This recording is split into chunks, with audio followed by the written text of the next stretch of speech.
Welcome back everyone to Age of Wonders 4, a fantasy strategy game where you create your own faction and lead victory and glory.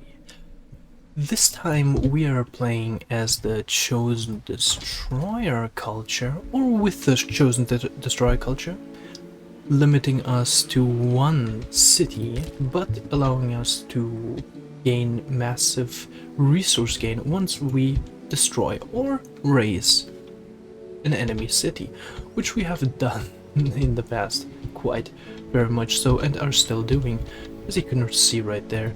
City ruins being raised, and down below we have a huge city in one turn, giving us a lot of things. But as for now, we were going to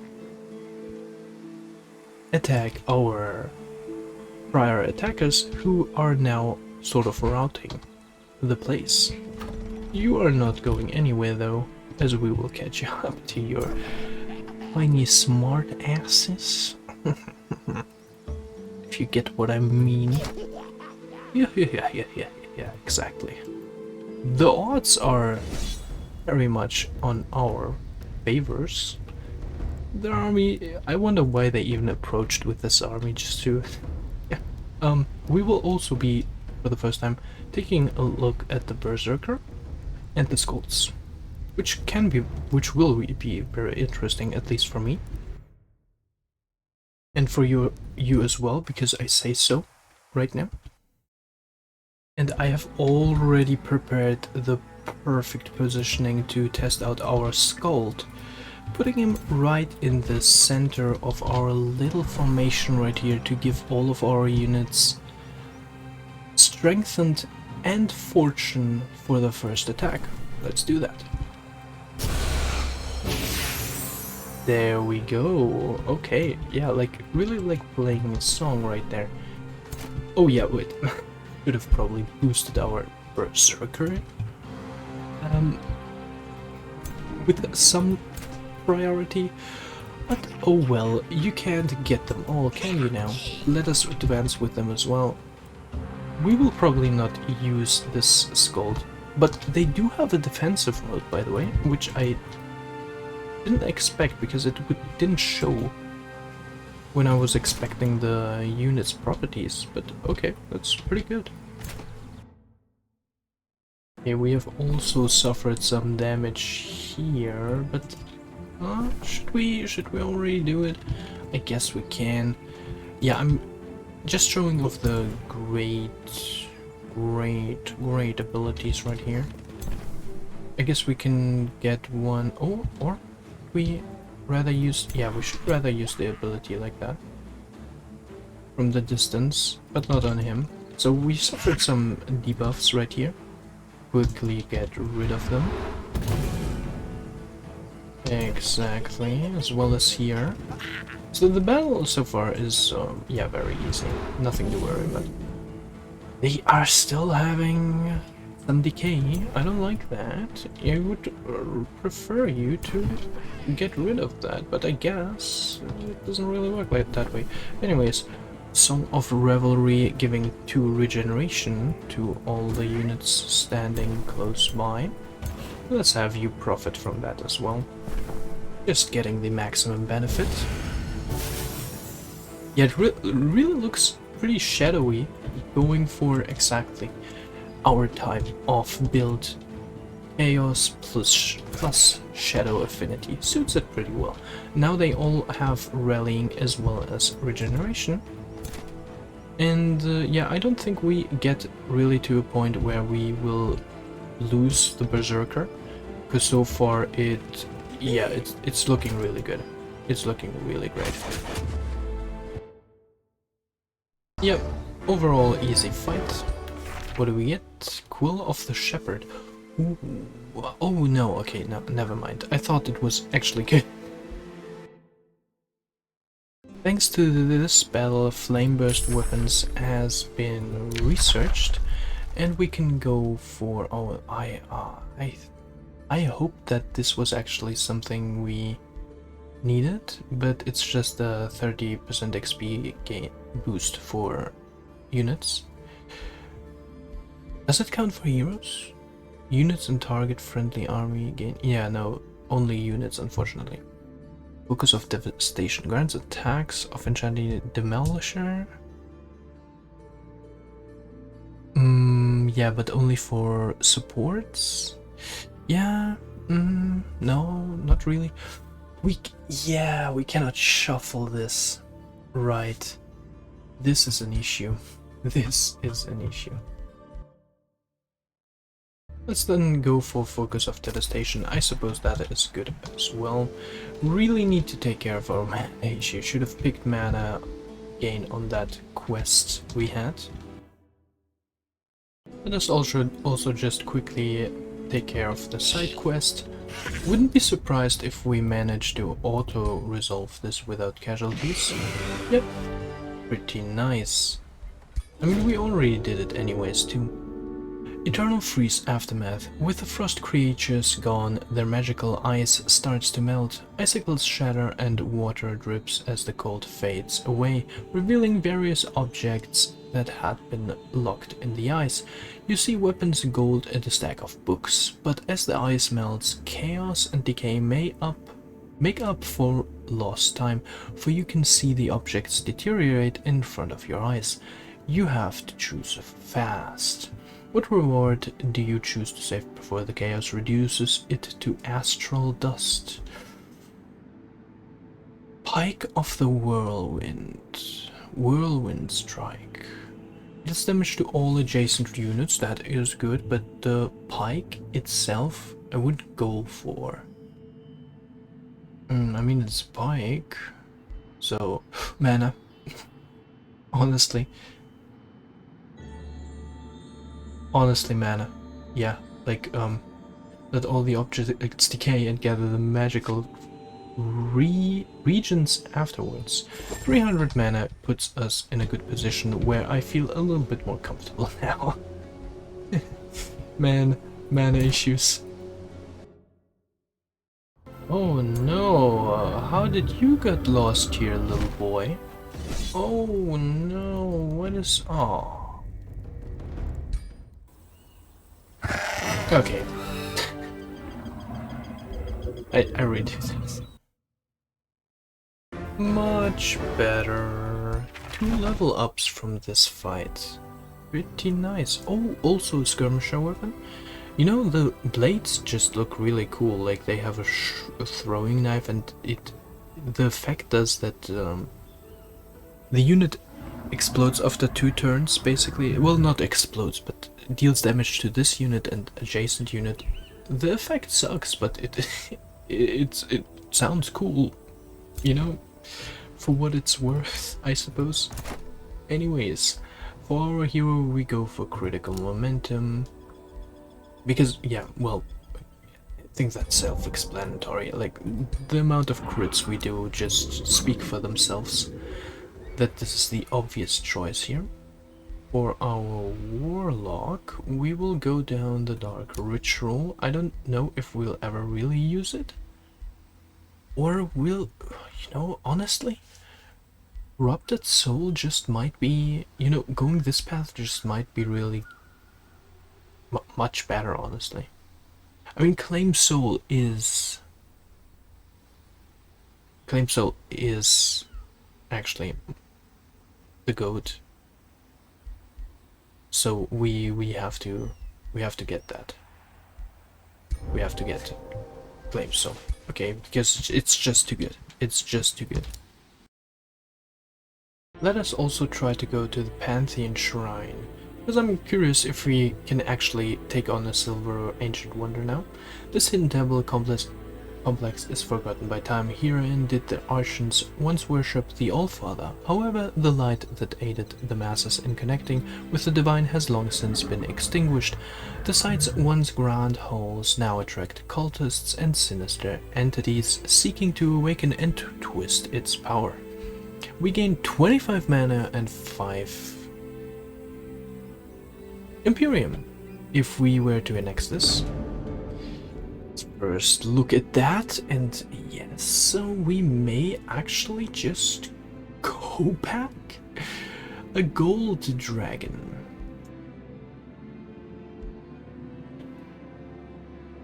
Ooh, this is interesting.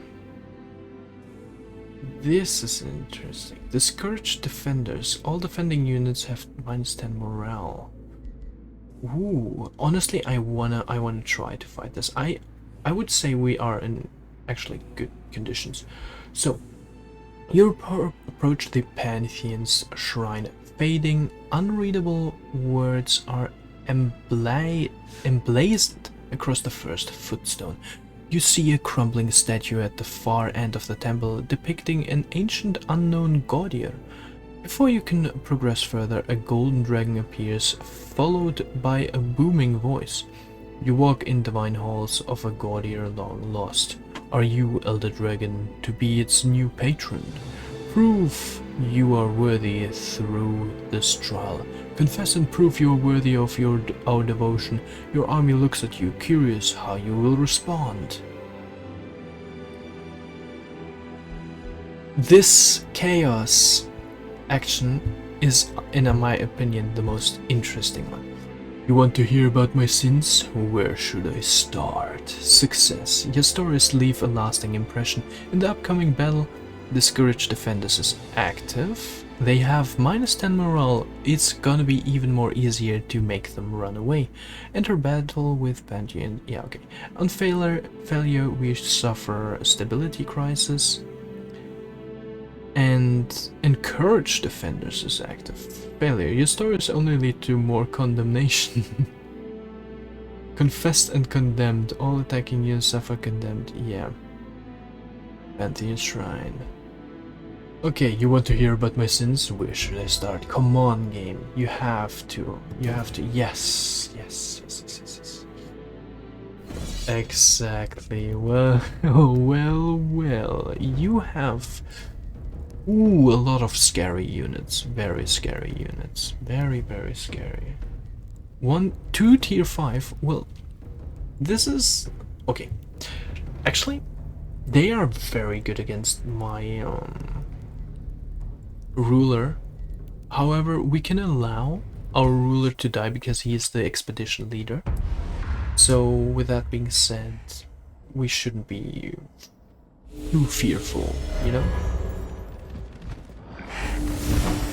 Also, they are probably not resistant to fire, are they? Well, the Fire Templar obviously is, but therefore we are also sort of resistant against him. Okay, no, not really. He has spirit damage.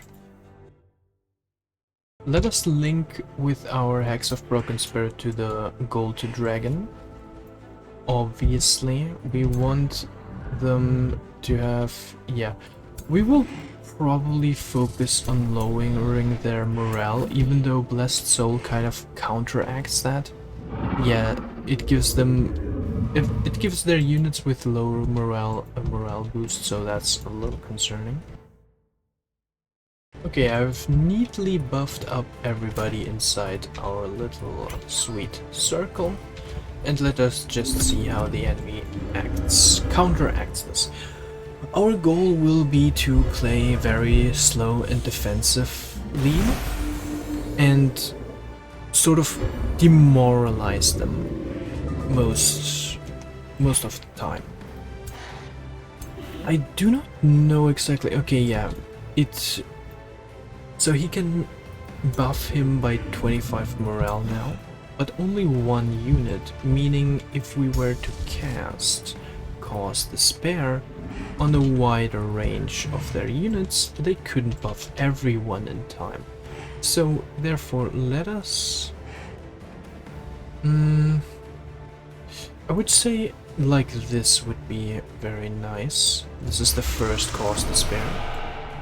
Oh, they right, they can resist it, I forgot. Okay, that's a little dumb. That I didn't, yeah, consider that. But still pretty decent, I suppose.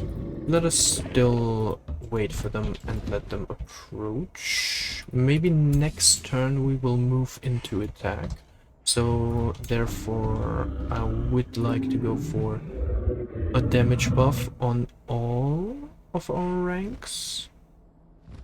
Like, wait, before we do that, also have it like so. And now we can damage buff, so that everybody gets affected. Nice.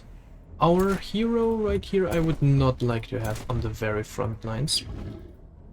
I think you know why. Okay, and let us see again.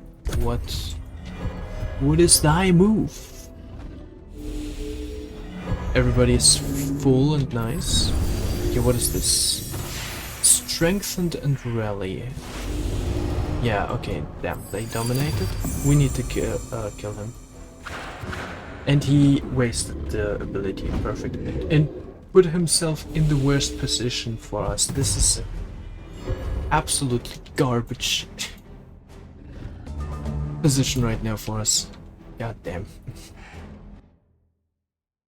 Alright, so this is going to be our move, I guess. We're going for this here. Blast them with our fire breath. Nice. Okay. Now we go 1/4 with our warrior and with our wizard, warlock, whatever. Kill him. Nice. Now we have one less issue to worry about. This is scary. The smithing blast is very scary. Ooh, this is also very scary. Why do you have to be so scary? Yeah, well, I don't want to lose any of them. Any of my heroes, obviously. But it's going to be very difficult, honestly. Yep. Exactly. I can only hope he goes for him. And we cannot really let him make that blast, honestly. I have to go in and interfere with that. Otherwise it would just be too much damage. I'm sort of positioning with our bone wyvern so they hopefully attack him. Or the eagle here hopefully attacks him. I don't know. Like, it's a good position for him. Hopefully he takes the bait. And hopefully he doesn't go for Mr. One-Shot boy right here. I mean, we can buff them and heal them, I guess. Fully up, so that hopefully doesn't happen.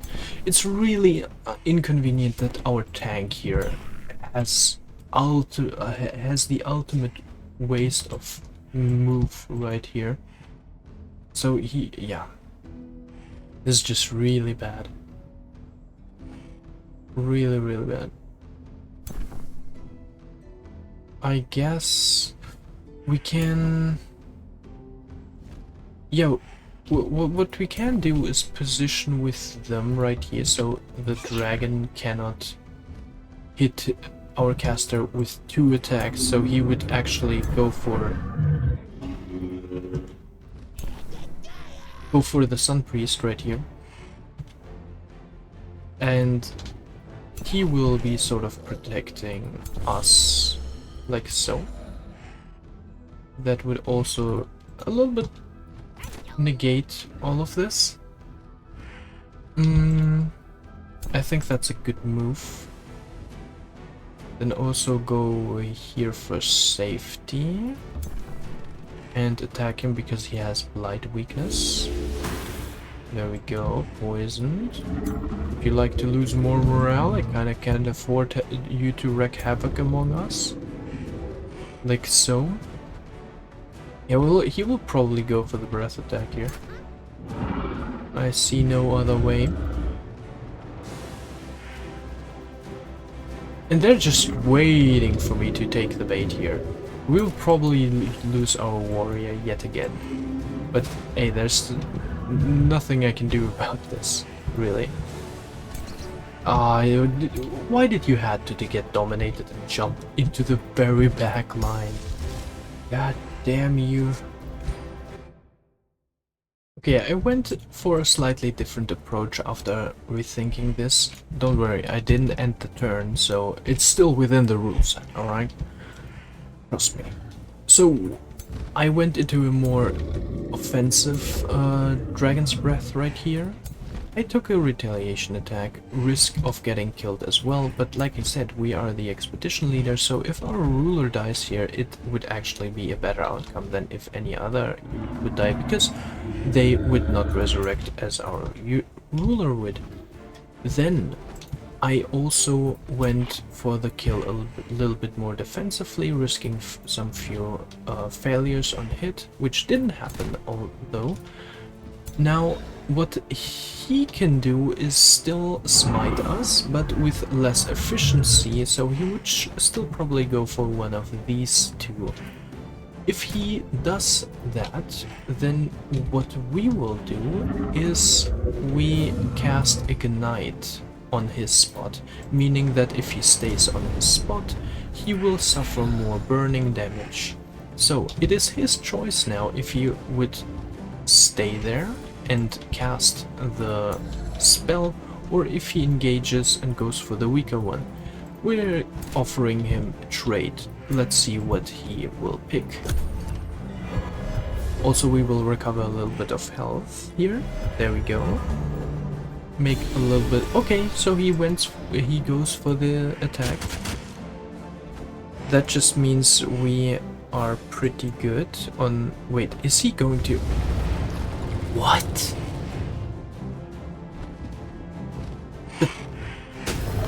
But why?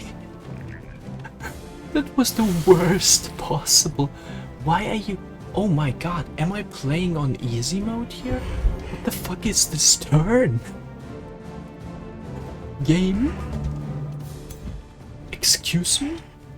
You were supposed to be brutal? Not forgiving? What? I completely do not understand anything anymore. Okay, I think I know what to do. So first we are going for Invigorate right here. Also, since our shaman is a champion now, he gives an improved version of Invigorate, granting our units twice the strength and twice the regeneration, sitting at +5 strength right now, therefore. Okay, well, I completely forgot what I wanted to do. Okay, yeah, I remember, don't worry. We will be going this path, heal our ruler, there we go. Giving him strengthened as well, and being able to attack twice from behind, giving him dragon range and our rulers even more health back. Now we will be using second wind, not because we need the health, but because we really need to get into position right here to get the flanking attack, potential crit, and putting the smithing forge at a very inconvenient position to be in, because the ground he is on currently is on fire. He cannot cast Smithing Prayer Blast even if he wanted to take on one more burning damage. And he just has to either stand there, do insignificant damage, or he goes someplace else and takes an opportunity attack from our hero, as well as, well, being pretty much insufficient in that fight. Now we could go for, yeah, we will probably also go for the next heal here, because it will put us in an awakened state as well. Just gotta make sure that we stay out of reach of the Pyre Templars, or at least force them on a more convenient path onto us. Like so. Okay, just making sure that, yeah, the dragon could not one-shot our hero. With a tail swipe, also not, I would presume. Then we can go for them aggressively, I suppose, even. Because we have regeneration, meaning we effectively take no damage from this trait. Yeah, there we go. And right now we can go here with our ruler and try to stun them. Critical strike, and both are stunned. That is absolutely beautiful. Okay, what do we do with him though? I guess the best thing to do on him would just be to cast Ignite. I really see no other way to inflict decent damage. He will probably go for the tail swipe here on our little group and put our hero at risk. But yeah, there's nothing we can do about that in particular. Yep. Oh, even for the flank. No, don't tell me he dies. Oh, he does die. That's all I ask for. Yeah, okay. That's good. They're attacking them. Perfect. You can attack them. It's a good trait. A tier 3 unit fighting a tier 2 unit. Pretty good on my account. Alright, potentially we kill the dragon right here. Because we had slip away, we just ignored his menacing approach. I kinda wanna... No, you can't do that. Yeah. Well, anyways, should've... No. They are already awakened. Let us just hope that his opportunity attack does not kill us, which it actually might. It might just do that. 129 damage. Dude. What the fuck is this? Well, can I cast... No, we have already expended all of our casting points, unfortunately. Well, that is just something. We really need to finish him off. But everybody is at a place where he really can't do that for them. I mean... Or he can reach him as well? What? Guys. Okay, if I calculated this correctly, he should not die from that. But I will still go for the flank here, 100%. And possible distraction, which did not occur. Nice. Okay, good. Yeah, I was way overreacting right here. But better to be overcautious than to be sorry, I suppose. Kill him. There we go. Good, good. Puts us in a much, much better spot. Morale-wise as well. They do not have any crit, unfortunately. Which is probably because the expedition leader here, our dragon, does not provide any critical benefits to our little party right here. So yeah, here he would have 2 and here he would have 2. So I'm kinda hoping that they will go not here, but they have corpse. Okay, yeah, interesting. Interesting that they have corpse eating. I honestly would go for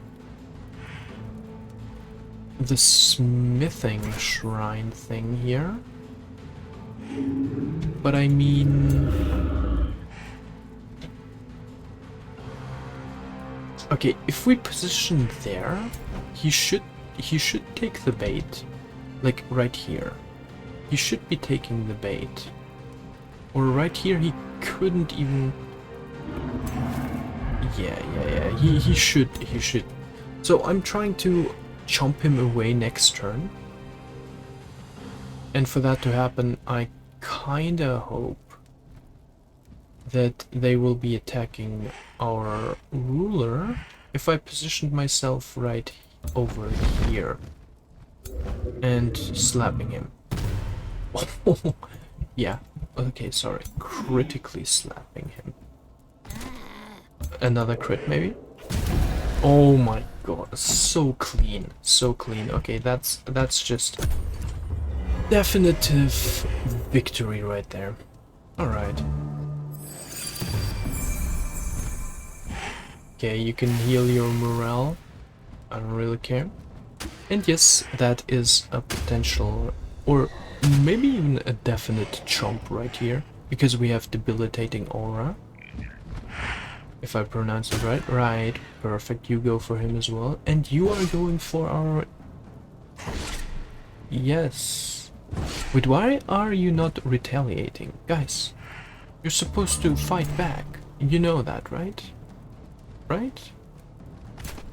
Please. Alright. 100% chance. Yeah, there we go. Debilitating aura, or however it's called, is just so good. Whoops, that's not what I wanted. And thanks to that kill just now, we can go for another slippery do, if you will. First, we can use them to sort of finish the job right here. And remove... No, we cannot remove... Wait. No, we cannot remove our negative effects right here.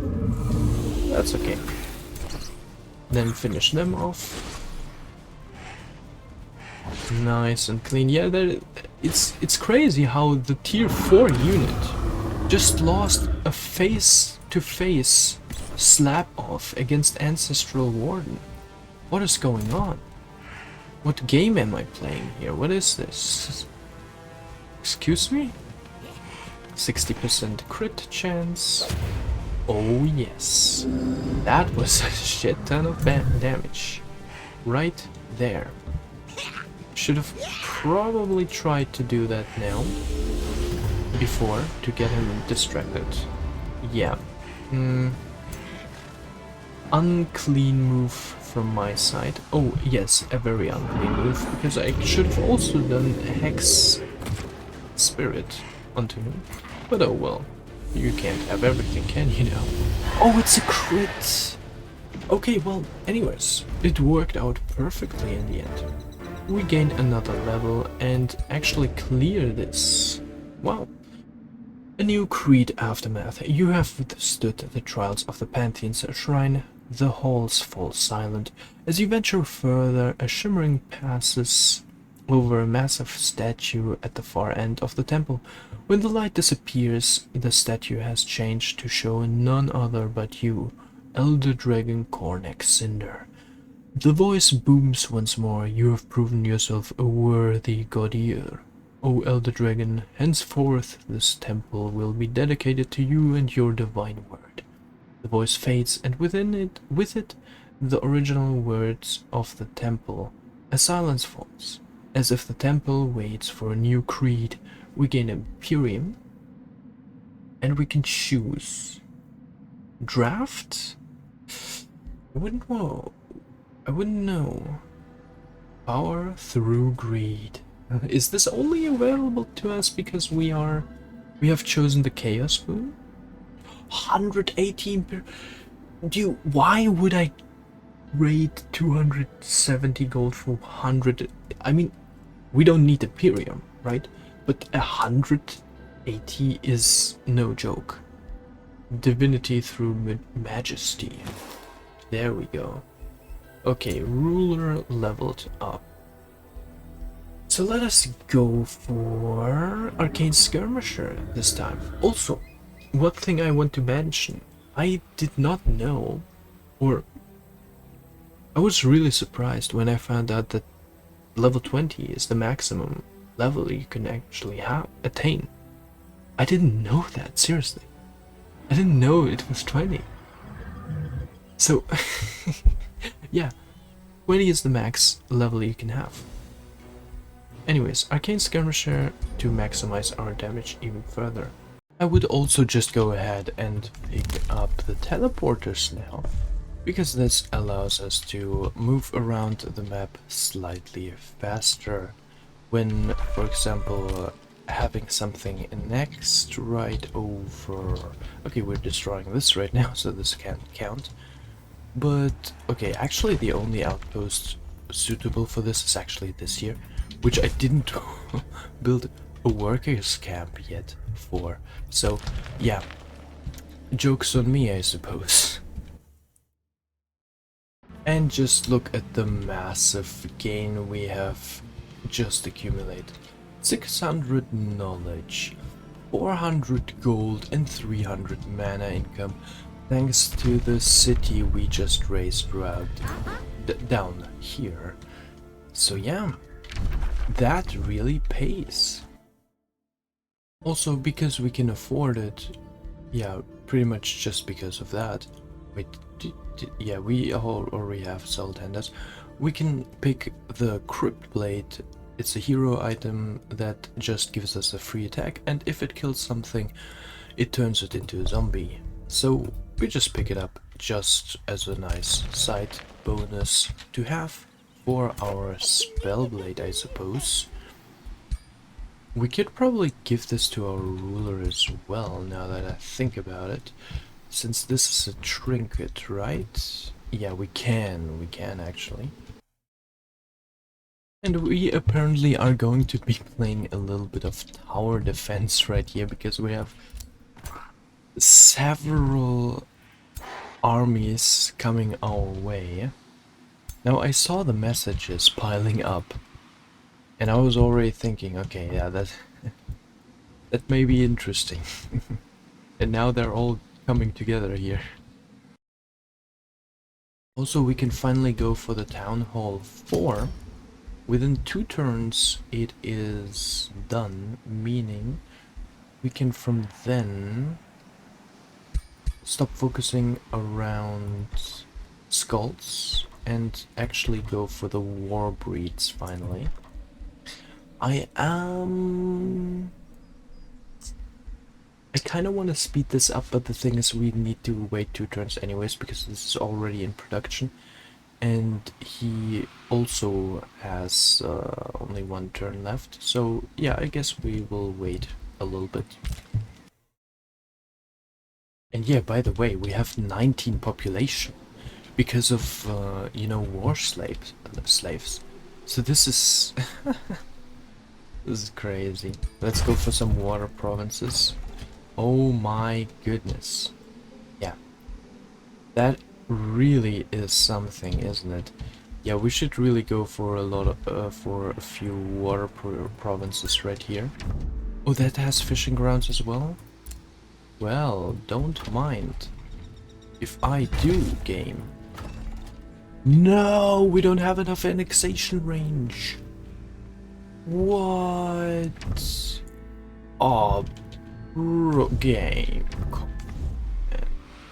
This is a little bit disgusting, don't you think? Aww. We are also going to besiege High Throne now. Not with our leader who has the siege advantage things, because unfortunately he doesn't have enough movement point to get there early on, so it is actually better to do it like so.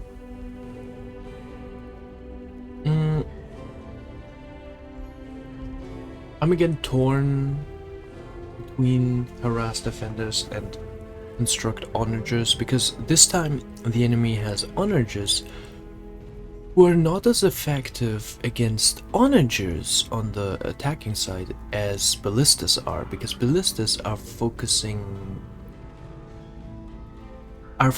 their damage on one unit. Onagers are more broad, so in that sense I'm not quite sure. I think harass defense is just usually superior to honor just because you only get 2 right, and those 2 kind of never really deal as much damage unless it's a battle where you really can put pressure on the enemy because he doesn't have any defensive siege equipment. But in this case they do have siege equipment, and this is actually going to be a somewhat decent battle. Also, it has exactly 12 population, which is going to be very effective. Also, there's just gold lying around. Nice. Cool. Also, our warrior just leveled up, gaining level 8, which is a huge milestone for us, giving us the Adept Chaos signature skill, which is pretty neat and all. But what we're really looking for is to gain Grim Executioner and now Undying Warrior, making us finally be able to charge head first into the fight with our warrior without having to worry about him dying, because he will resurrect after the battle anyways. Nice.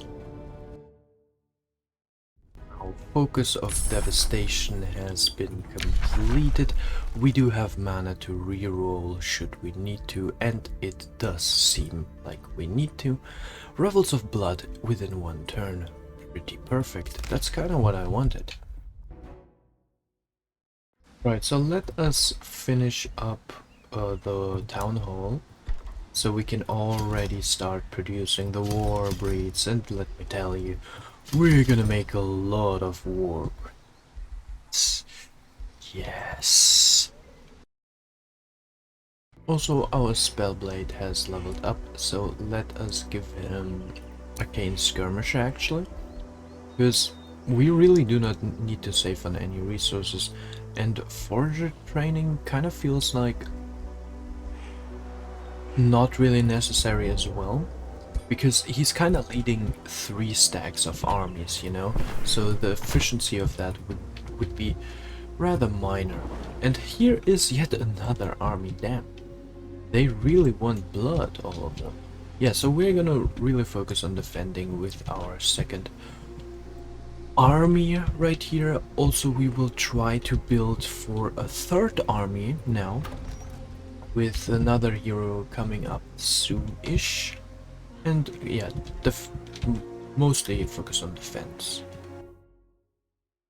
Okay, so Reveler's Heart is ready to cast. That should give us demon-like legs, yeah, like so. Well, why did this one's hair just change? Listen, you just got new legs, not new hair. What? Yeah, plus 50 morale from all sources. Not that we need it by all means. But yeah, it's a side effect of what we're going for, I suppose. Revels of Blood also has been researched and giving us access to a tier 3 tome. So the next tome we are going for is going to be...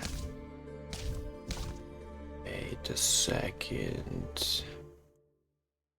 Ah, yes, I forgot that we have already had the tier 3 tome of transfer... no, not transformation, of devastation picked, and now we're going for Tome of the Great Transformation, which is a shadowy empire skill thing, and gives us just some... Well, we're not going to go for Whiteborn, just as a heads up, but the necrotic aspect of, you know, having souls and all of that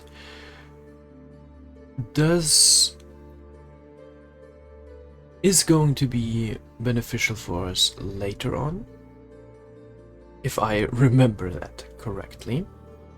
And it also has some nice things like Fated Legion, making our units stronger overall, inflicting a weakened our aura, and it's just overall good to have the shadow affinity for it.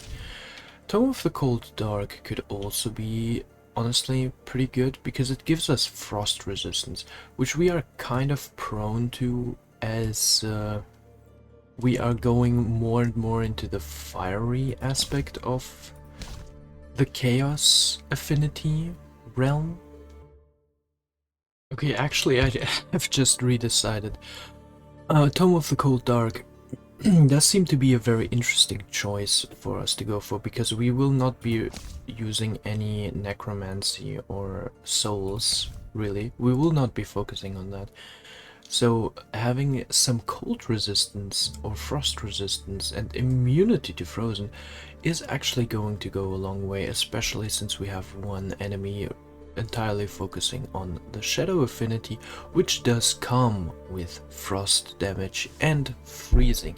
So to sort of counteract that and also be a little bit more effective, even though we're going for magma, lava, fire afterward, I find this a very interesting choice to be sort of mixing up shadow and chaos at the same time. So yeah, for that purposes, let us actually go for Tome of the Cold Dark. Light brings both warmth and hope. Snuff it out, and you plunge your foes into cold, everlasting night. Rob them of comfort, shatter their hope, leave them with numb limbs and blinded eyes. Darkness will sap your enemy's will to fight, to win, to live. Yeah, it's damn right. So, because I like transformations a lot, let's log into Flash Freeze for the terraforming skill thing, and then go for Frostling transformation first, and then adapt our environment to our new form. Yeah, we will actually start with maximum morale each turn, because in our domain at least. Because we have so many morale modifiers, it's crazy. We can literally not be demoralized at all.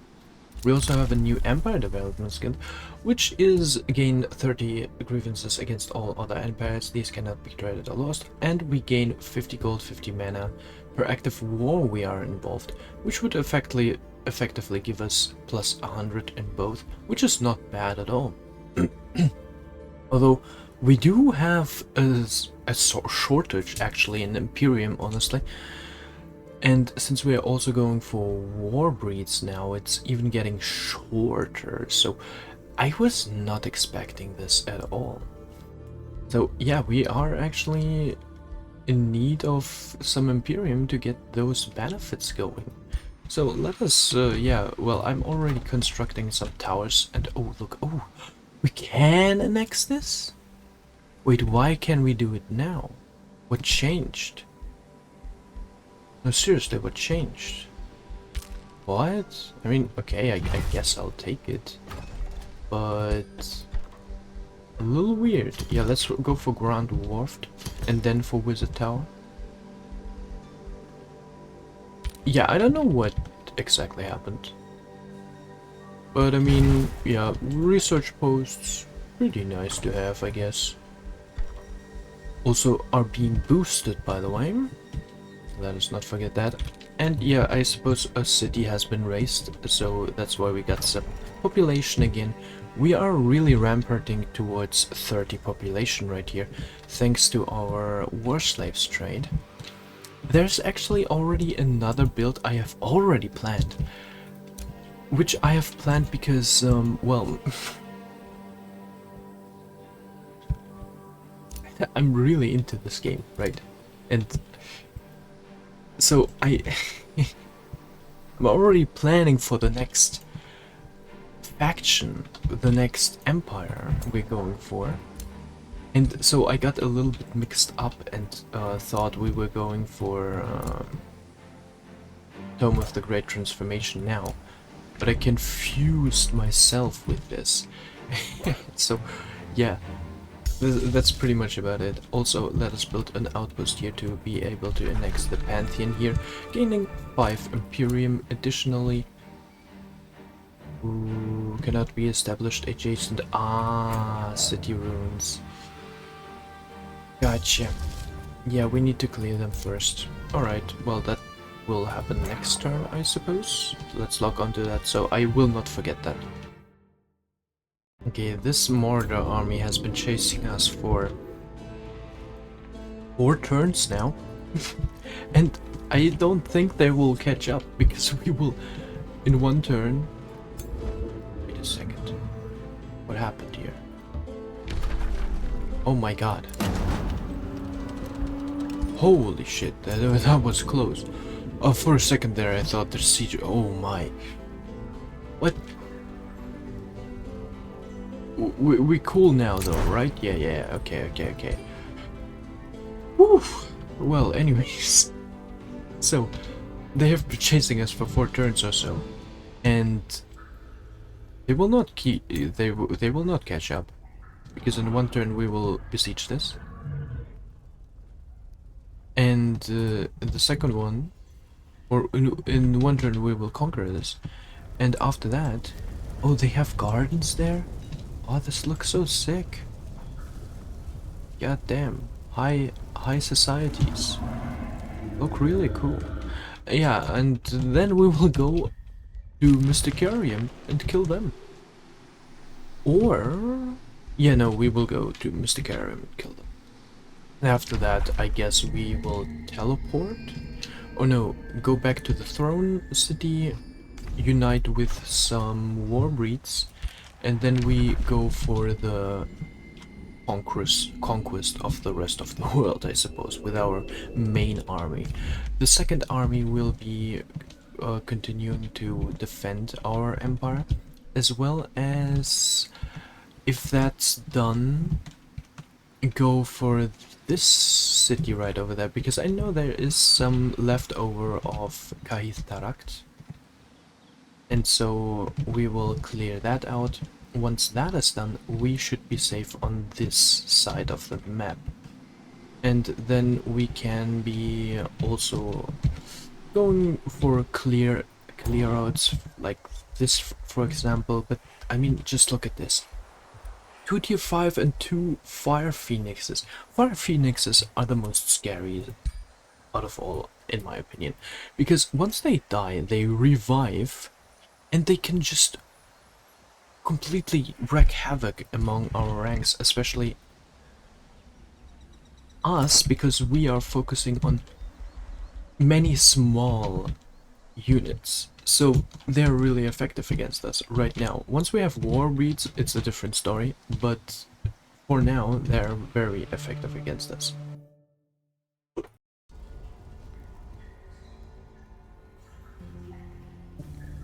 2.5k, maybe even 2k, something like that, because we raided this city and a bunch of provinces nearby. Ooh, yeah, the gold is really the gold is really good in a purely aggressive playstyle. I can see that now. Okay, so we're in battle. I've positioned myself. We'll see what the enemy does and hope that it is not going to be devastating. Oh, that's really not a lot of damage, fortunately. That gives me confidence, heads up. Missed, yeah, great. Okay, not focusing our ruler, but focusing our important warlock hero. A little bit concerning. They may be able to take out the hero just with onages alone, to be honest, if they are unlucky. If the what was that? They just walked over the catapult, and that's a multi-hit attack apparently. What? How? 4 at once? 4? Okay. Our warlock might be in danger. Yeah. Oh, God bless. Thank you for teleporting there. Holy shit. This is scary. This is so scary. We're gonna retreat with our warlock in a second. Jesus. Onagers. I underestimated them. Damn. Maybe you should have gone for onagers then, honestly. Yeah, okay, they cleared out our hounds. That is okay, though. As long as our hero somewhat survives, it's completely fine. And we do have some heal, and the onagers are actually done for now, so there's no more attacks coming from them anymore. Oh, and what do my eyes witness over here? Oh no, it's poor placement at its finest again. Oh no, critical strike as well. Oh, yeah. That stinks, doesn't it? Now let us also cast a very, very convenient dark ritual right over here, making it so that our warhound who fell is going to be resurrected as a decaying zombie. Right, like this. And it even has an attack left, which, although is not very beneficial for us because they have a lot of retaliation attacks. We're gonna attack anyways though. The one who does less retaliation attack damage, preferably. Got a couple kills, and let's see if something dangerous pops out again, because these battles I'm not all too sure about. I mean, now we kind of want also to our hero sort of to die, or rather, oof, what was that? Crushing Earth, isn't that like a really high level tome? Yeah, focus our hero, please. I'm serious. Like, now he can die. Now he's allowed to. Not our ruler. No, you got it wrong. Okay, good. Focus on the zombie. Yeah, the one who is really replaceable and was just as a nice add-on. Yeah, he might be a little bit in trouble. Although he only attacked once. Weirdly enough. And okay, I noticed myself really playing very careful now with our ruler because, yeah, it's like I didn't really die much with them, but you know, it's like you sense the danger whenever you get so very low with them. This just now is a prime spot of, okay, you know what, let me quickly take care of this little swooker. There we go. And now we can move a little bit here. And this here, okay, so we go right on top of her, and as you notice, I have given the crypt blade to him, meaning he can now stabby scoop him, to instantly turning him into a zombie and kill him. 2 attacks in 1 go and 2 kills. Beautiful. Perfect. And everybody is fleeing. They will die anyways, since they are not of any empire or ruler. Because rulers, there's always the chance that they survive by retreating. But any Mordor army or NPC army is basically going to die instantly once they rout. So there really is the difference for us to just finish immediately. And we do get a very interesting weapon here, which we will probably actually not use though, because it I wouldn't know for whom that could be good. I mean, I guess a warrior. I mean, I honestly never use these kinds of weapons. Maybe honestly for a warrior it might be good actually. because sometimes he can actually, you know, use a ranged weapon, which would actually be kind of nice. I don't know. Oh, also Vampire Spider Mount, giving life steal on top. Alright. And bolstered defense, all of which are really good.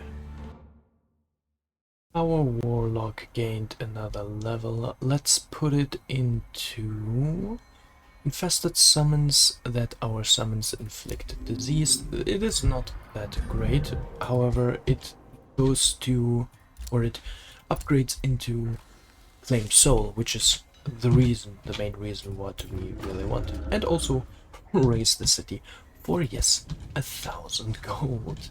Here we go. Oh yeah, right, the event. As the stirring stone conjunction nears its end, stone and earth are magically stirred from their slumber and begin to move. From within city walls, stone spirits are trying to break free. Binding these spirits to your service is easily achieved, but their release will cause the obliteration of the stone walls that birthed them.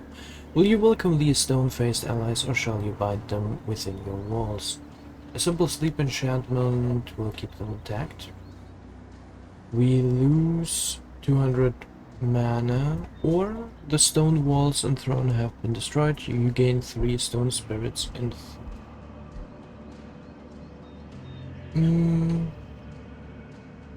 it's a tier 3 unit. You could use them, honestly. You gain 3 stone spirits for our walls are actually, you know, let's take them, honestly. And here we go. We have our first war breed as well. Let's take a look at him. Yeah, man, that actually looks very fitting, very sick. You know, even though it's a goblin, with his, you know, somewhat. Actually, it looks like a minotaur. You know what I'm talking about? God damn. And he has the brutal mark. Wait, is he not of our kind? Is that not a goblin? Okay, I'm a little confused. Yes, it is. It has elusive. It is from the Ashlings. But why does it have a mark? Other units don't have that, do they? Yeah, no, they don't have that. They have it as default. So that's a little confusing. Also, we have unlocked Stolen Power, gaining 200 mana and 200 knowledge upon completing a city conquest. Let's not take that yet, because we have no use for it for now. Let's take a look at Frostlink enchantment. Go, and Flash Freeze is up next. Pretty nice, nothing we want after that. That is being suggested to us for now.